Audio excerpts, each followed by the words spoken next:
to be one of those things, you know, where I'll look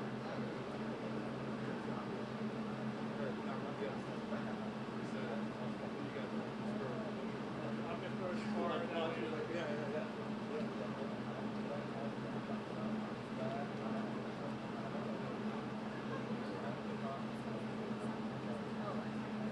it's great.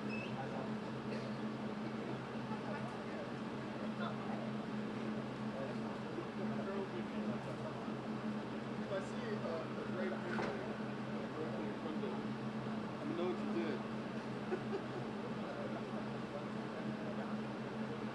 Right, yeah.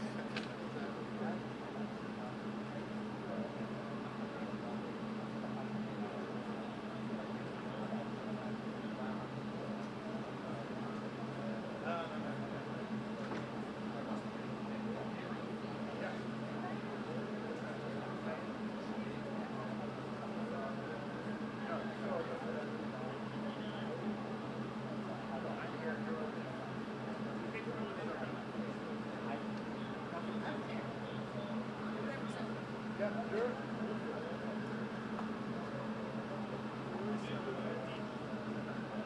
up there.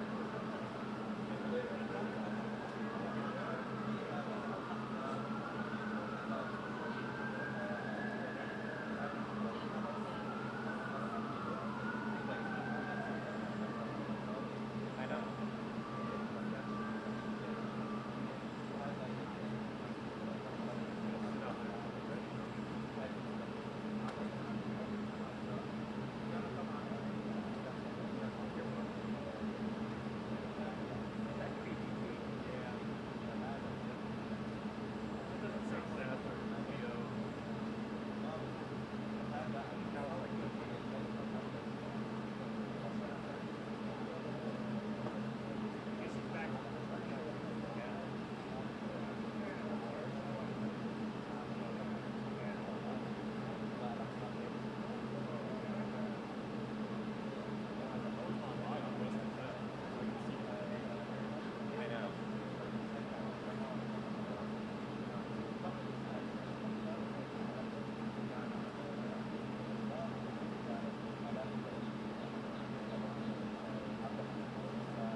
Lebanon. Yeah.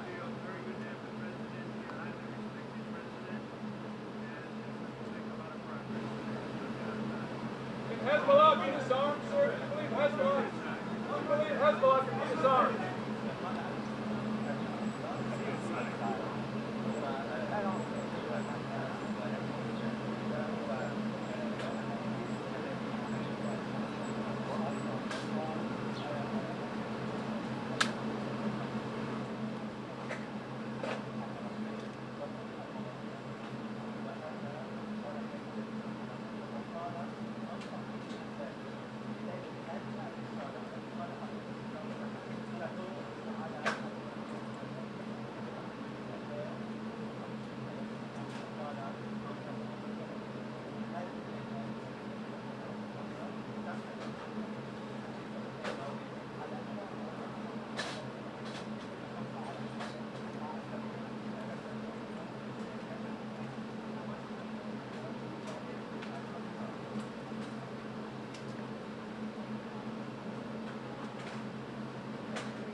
Me too.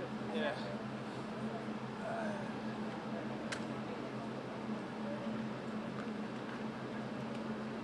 Not yet.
It's a quick.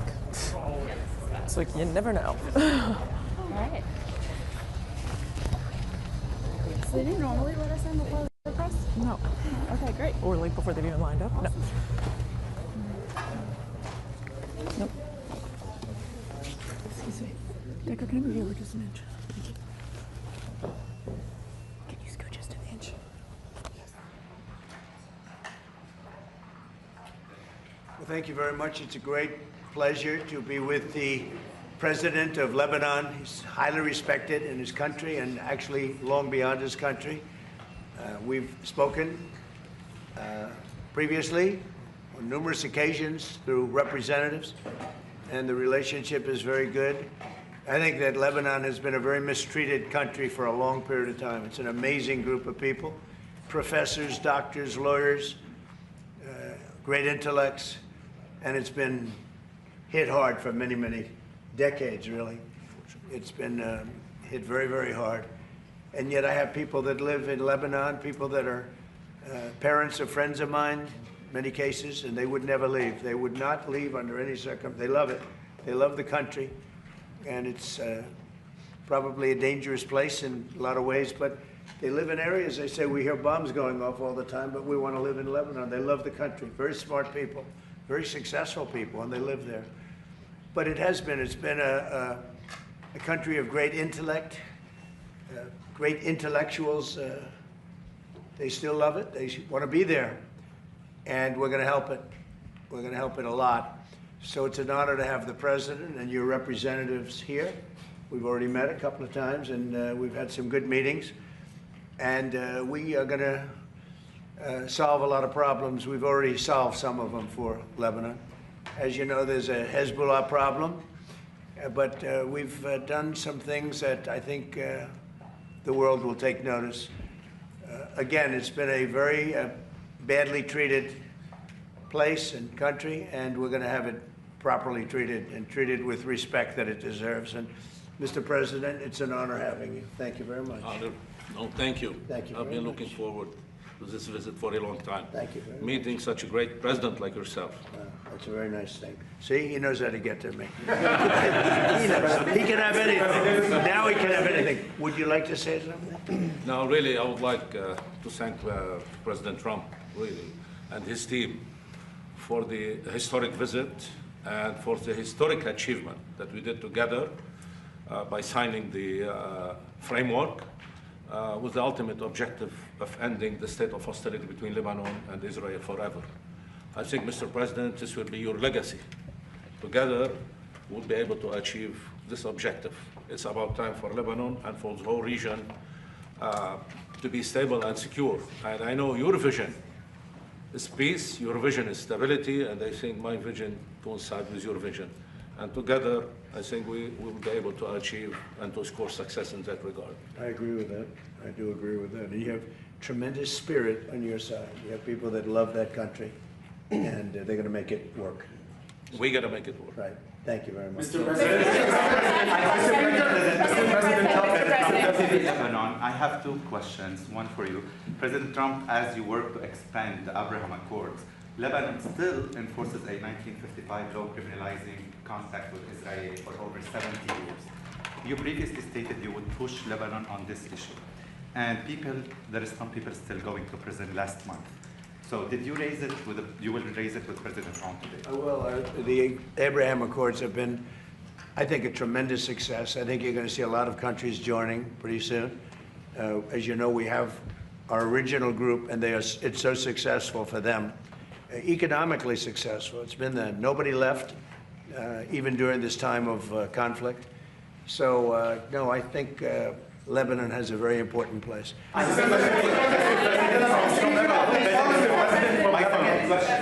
What is your level of concern of a blockade of the Red Sea by the Houthi rebels, opening up another front in the war? We'll see what happens. So far, it hasn't happened. It might happen.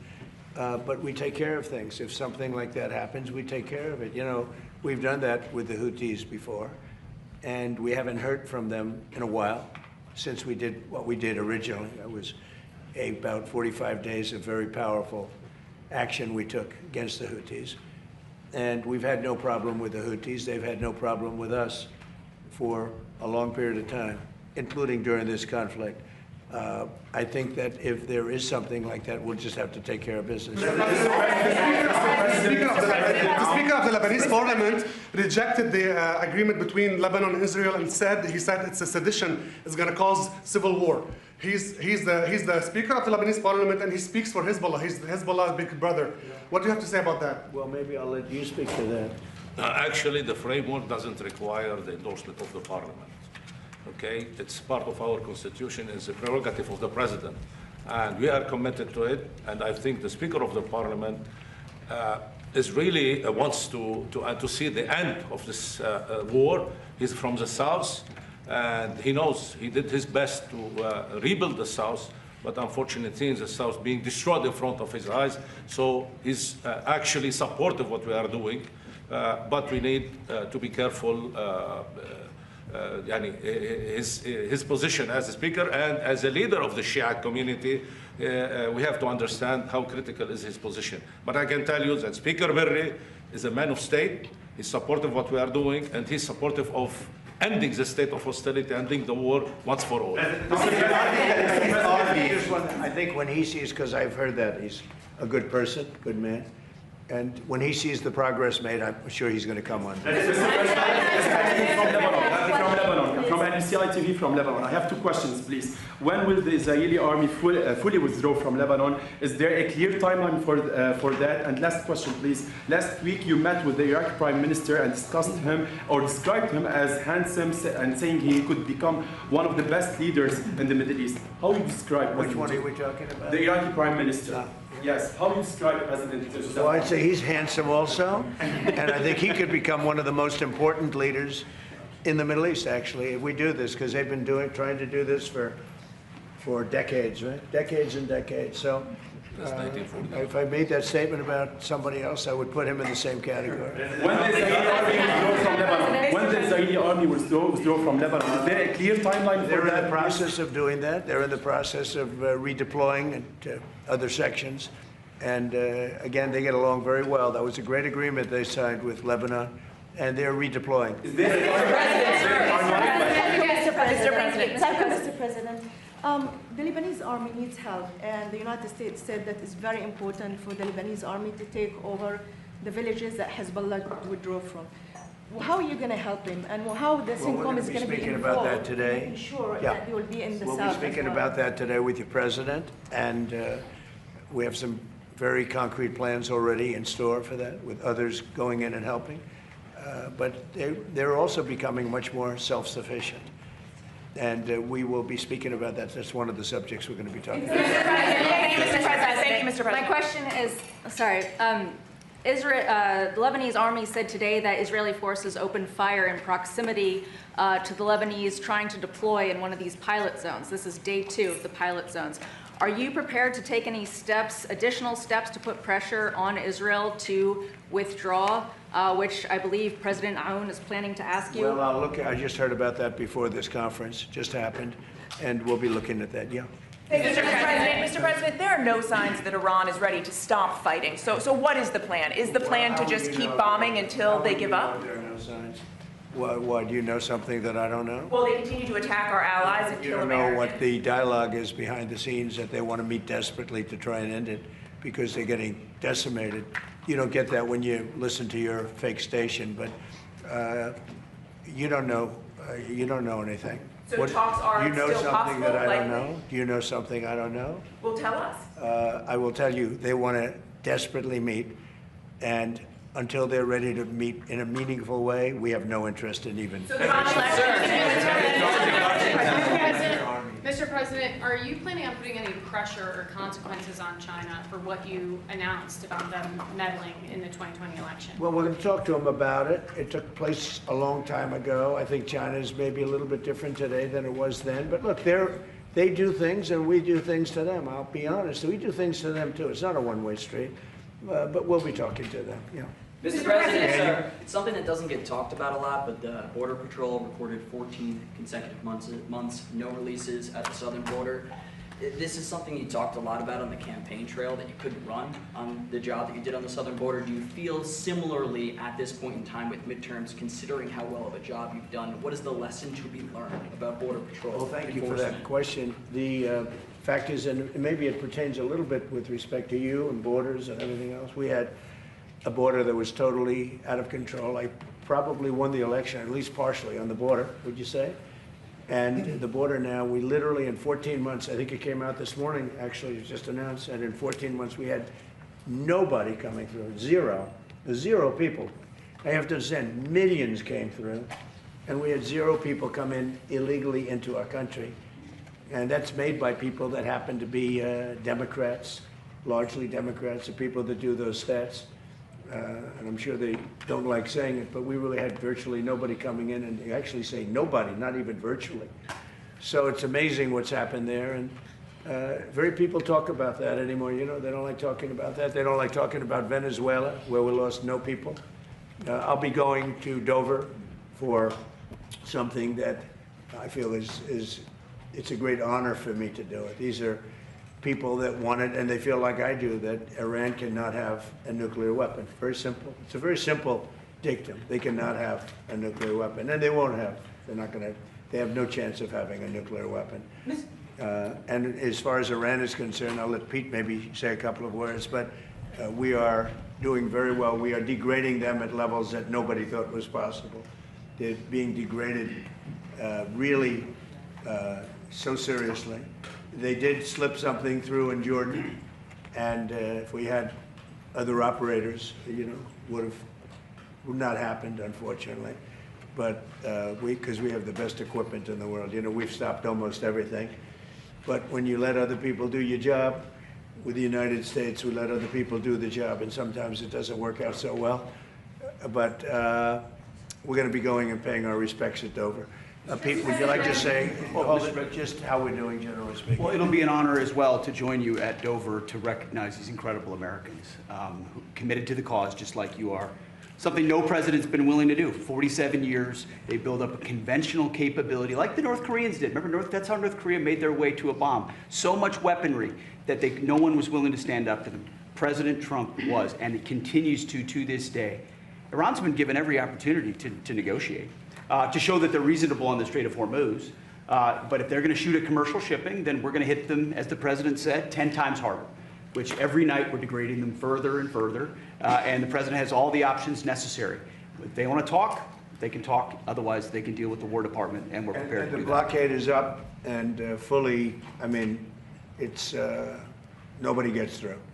Nobody gets through the blockade. It's like a steel wall. Mr. President, thank you, Mr. President. Yesterday, there was another attack on an ICE facility, this time in New York City. What, in your view, is prompting these attacks, and do you have a message for those who are attacking ICE? You're talking about the fire that was set in front of the federal building? Well, this is what's happening with the people that they allowed to come into our country. They shouldn't have allowed them to come in. They shouldn't be here. They're radical lunatics, and I'm getting them out. You know, we're getting them out at a pace. You know, we've gotten rid of more than any other president. I read stories. They try and give you phony stats. I was with Tom Homan this morning. He'll give you the statistics if you want, but we're getting bad people out of our country at levels never seen before. There's never been a time when more bad people, and you take a look just here in Washington, we got we took out almost 5,000 hard-line, hardcore criminals, most of whom came in during the open border periods of the previous administration. An amazing statistic, and this is something that I hate to be talking about in front of the president of Lebanon, but he's got his problems and they're different problems, but we don't have any problems in Washington, D.C. We've wiped out about 92% of the crime, and we're going to get very close to, I believe we're going to get close to 100% of the crime. And if you take a look at this city and compare this to what it was 15, 16 months ago, this was a dangerous city. I don't know how, I better not compare it to Lebanon because I don't exactly have your stats, but it might have been Lebanon was safer.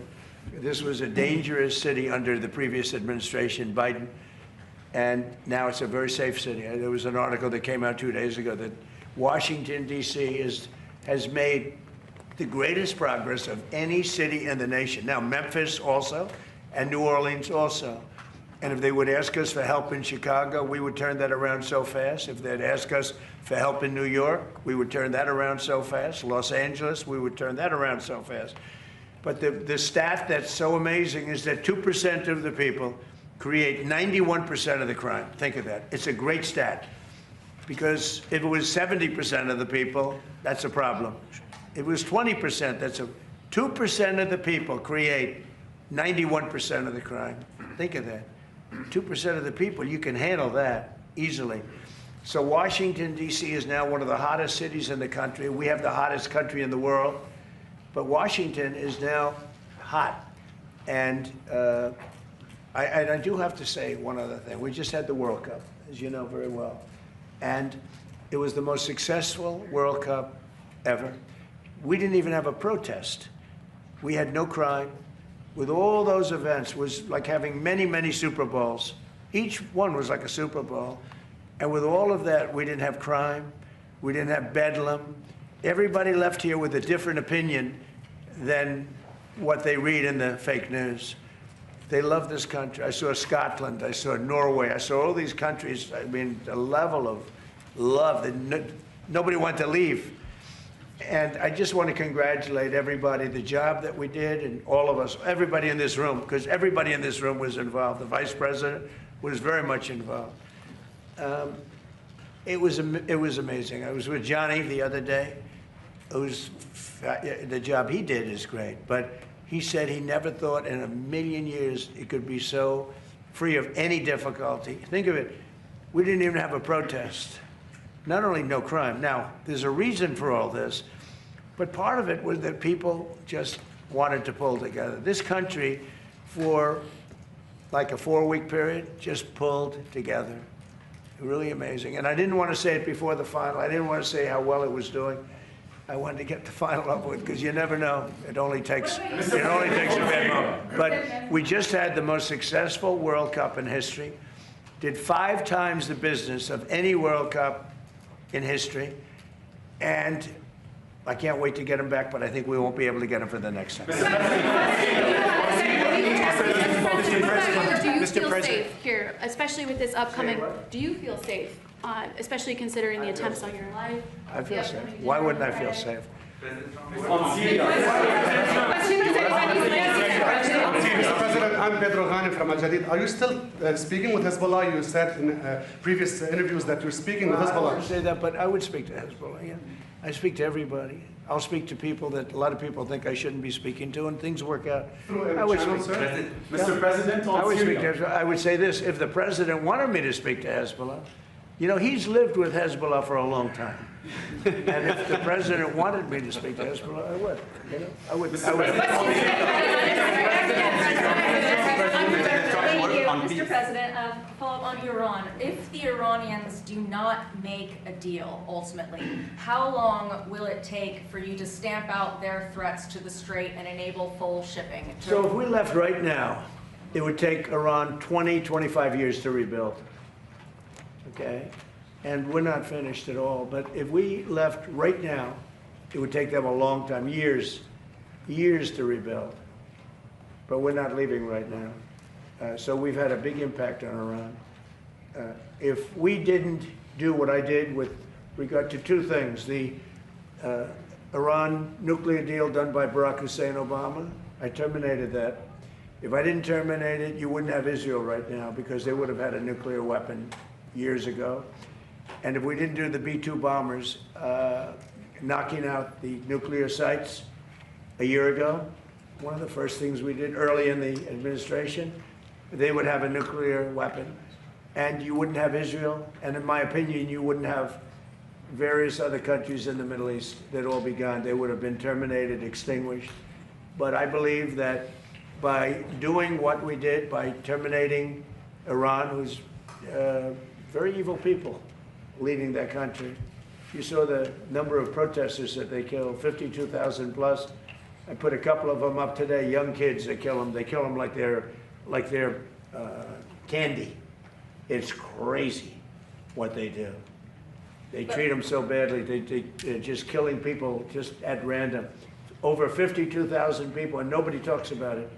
But if I didn't do the attack on their nuclear sites, or if I didn't terminate the Obama agreement with Iran, which was an absolute hit on having them get, that was a road to a nuclear weapon. And our deal will be a wall. It already is. They can't have a nuclear weapon right now. It would take them years to produce it. And we will absolutely attack we, you know, the new site that they're talking about. I mean, how about these people? They're in this because of nuclear weapons, and they're trying to possibly reconstitute a site. We'll hit that site. Any site where they're even thinking about nuclear, we'll be hitting it very, very powerfully. Now, nobody knows, except the Iranians, the damage that we've done to them. We have done damage that will take them 20, 25 years to recover from. So if we left tomorrow, we had a big success. But we're not leaving tomorrow. Their ability to threaten the Strait, though, that's the question. There's a bill right now that's being considered that would allow illegal aliens who are working in farming to get legal status. Do you support that legislation? I don't know about it. I'll take a look at it. Mr. President, on your tariffs last night, the Canada tariffs. One, are those a response to the wildfires in? No. That's separate. We're looking at that separately. And what, is there anything Canada It's only can do? response to the way they've treated our farmers and our people. Yeah. Canada's been very, very tough on us over the years, for many years, and no other president's done anything about it. I love Canada. I love the people of Canada. Many friends that live in Canada, but their leadership, from Trudeau to the current leadership, I mean, in all fairness to them, they need us to survive. Without us, there's no way they can survive. So, but they've been very, very tough over a period of the last 50 years, actually. Tony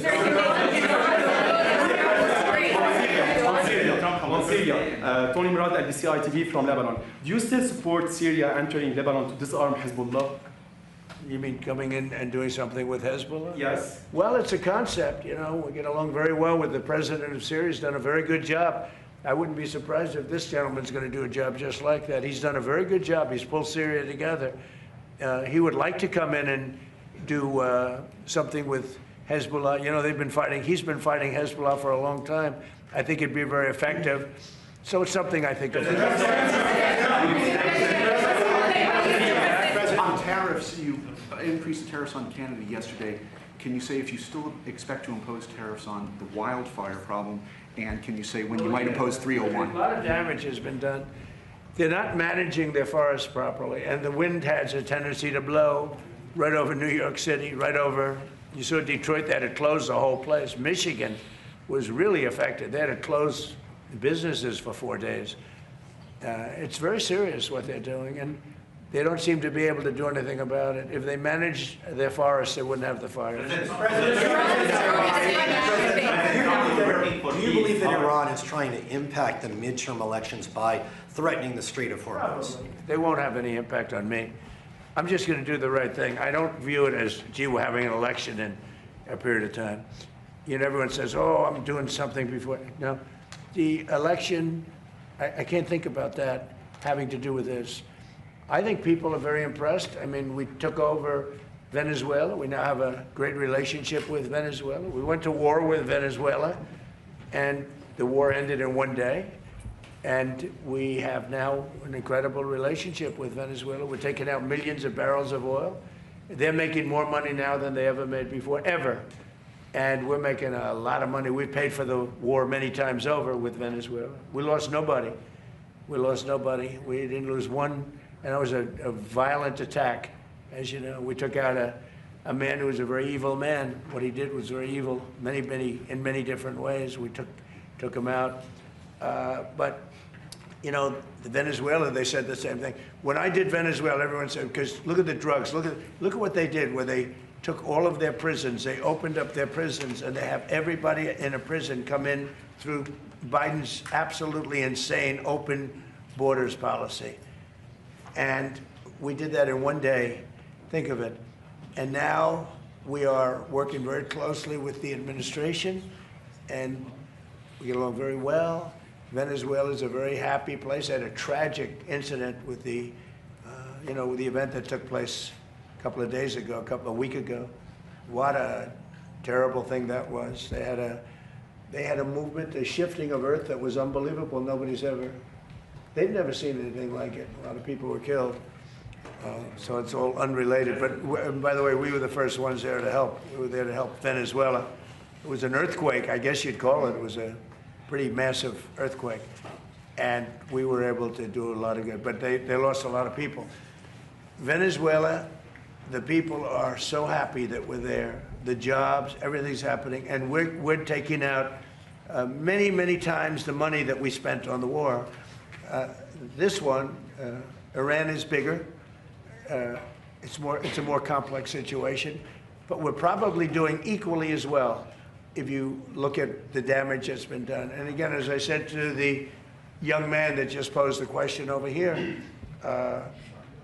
if we left today, it would take them decades to rebuild, and I don't believe they could ever rebuild. And honestly, they haven't seen anything yet. We've been nice. We've been nice. Haley Bull with Scripps News. Thank you for the question. Do you believe that Iran has moved nuclear centrifuges into Pickaxe Mountain? And when you say we're not done yet, what is left to finish? Well, I think that they may have. We don't have it on record. All we do is read the fake news. You know, we see the news is so wrong so many times. So, you know, maybe this one they have right, but it's okay. It doesn't mean anything unless they have the material. You're talking about the centrifuges. Yeah, it doesn't mean anything unless they have the material. They don't have. We follow the material. That's where the action is, and we'll be hitting that area probably pretty soon. And there's not a thing they can do about it. You know, normally I wouldn't say that. If I thought they could do something about it, I would never say that. But we'll be hitting that area pretty soon, and very heavily. Mr. President, 2 years ago during the campaign, I interviewed you and you told me on MTV Lebanon that the peace will happen in Lebanon. And every word you said during the interview, it's happening today. Like from the first day in the administration, you were working hard for peace. I've been here daily. I understood Lebanon, and I understood how horribly Lebanon has been treated as a country. They've been like a whipping post. What's happened with Iran and with Hezbollah, but Lebanon's been treated very incredibly badly. And maybe I'm a little prejudiced in favor of Lebanon because I have so many Lebanese friends. You're not at all. Well, no, but there's so many Lebanese friends, and so I understand Lebanon. Tom Barrack is Lebanese, the ambassador. Regarding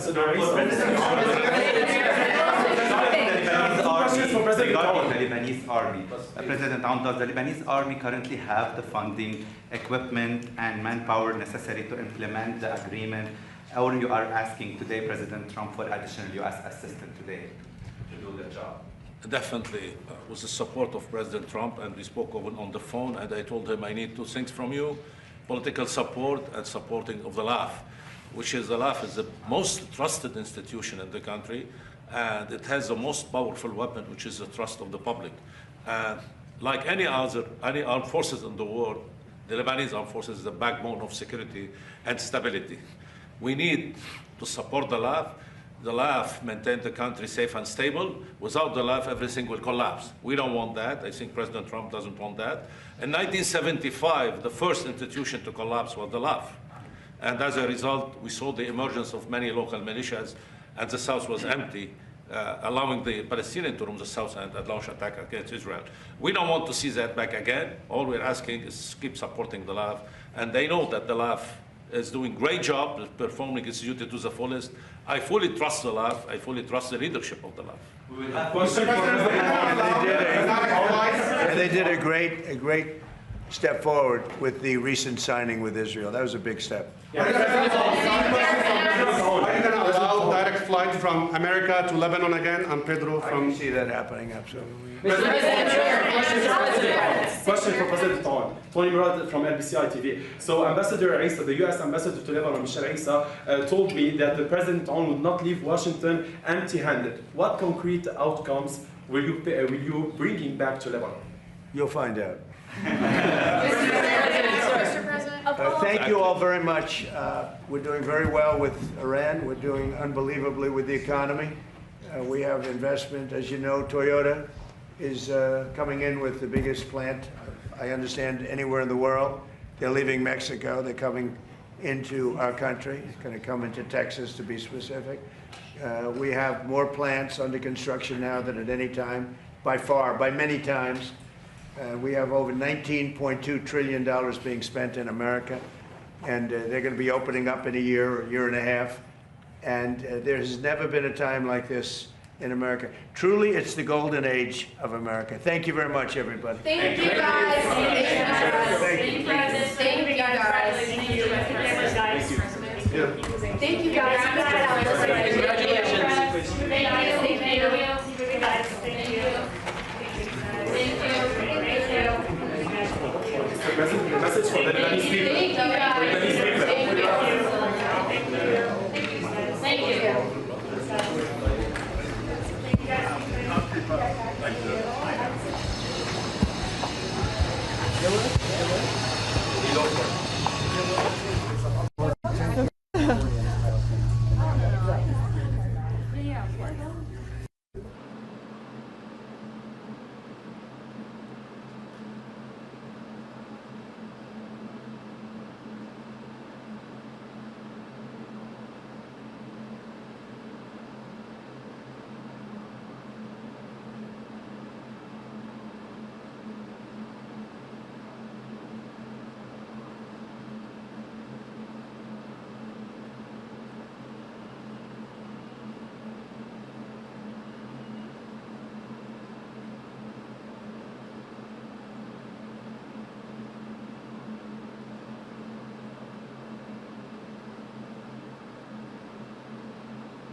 فخامة الرئيس